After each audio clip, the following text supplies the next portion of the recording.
ni dia seorang yang pendiam. Kemudian setiap kali dia bersuara, kata-kata dia sangat mendalam. Dia tak boleh bertolak ansur dengan tak ada ketidakadilan. Dia pasti akan menentang. Dan dia memang kita cari untuk Abbas. Pelakon yang ke-6 bagi Kudrat 1968 adalah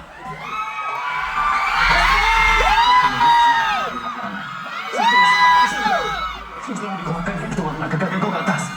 Sebab tu kau takut sangat dengan budak-budak yang selama ni. Sekarang ni hormat kau semua kau. Salam perkenalan.